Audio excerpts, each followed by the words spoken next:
We're going to do a quick hit with him about the Dallas Cowboys, and his coverage of the Cowboys is brought to you by MyBookie.AG. And with the promo code Fancred, they'll double your deposit. What's going on, Jared? What's happening, up, Brooks? Long time. I think my USC Trojans had like the 9th best recruiting class in the conference last time we talked, and I saw today 12th. They're now 12th. So good things for my alma mater. Really pumped about their decision making at the administrative level. So, what's your thought about the Cowboys coming up in this game? They've got they've had interesting games week after week after week. But what about this one when you've got the Cowboys -2 against the Rams and the over/under 48.5?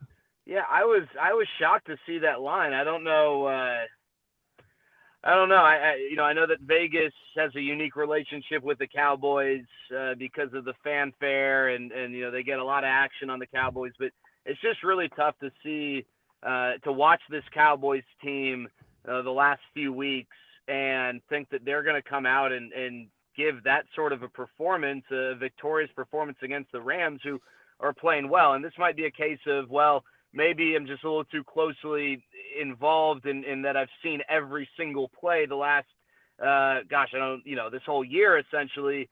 I take a step back. Maybe it's not as bad as I think, but this is a team that looks disorganized.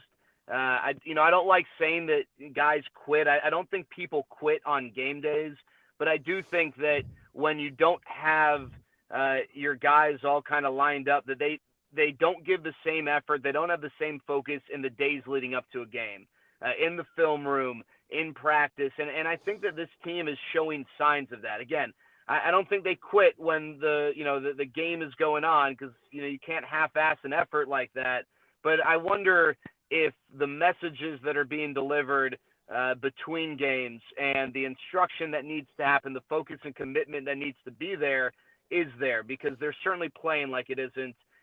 Whereas this Rams team, even though they're, I guess, outside looking in for the playoffs, whereas this Cowboys team is still likely going to win the division and make the playoffs, the Rams seem like they're doing things and functioning at a much higher level right now. Will the fans ever turn on Jerry Jones?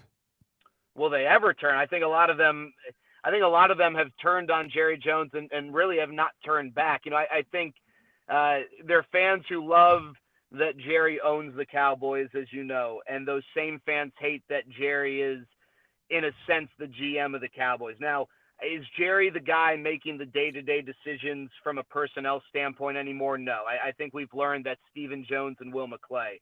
But I don't think Stephen Jones and Will McClay have the authority to make a big decision. And the big decision that fans want made is a changing of the guard at head coach. And it's likely going to happen after the year, but a lot of fans want it to happen now. They've wanted it to happen the last few weeks. I thought that if there was a time to do it, it was after losing to Chicago, because you had a longer runway to ease that new coach in, being that was a Thursday game and you weren't going to play until the following Sunday. I do think that's a decision that Jerry makes, and I don't think it's a decision that Jerry is going to make, at least in that, in that way, until the off season. So I think there are fans who are very, very frustrated in Jerry for decisions like those, the ones that they think ultimately still to this day fall under his umbrella, that he's unwilling to make.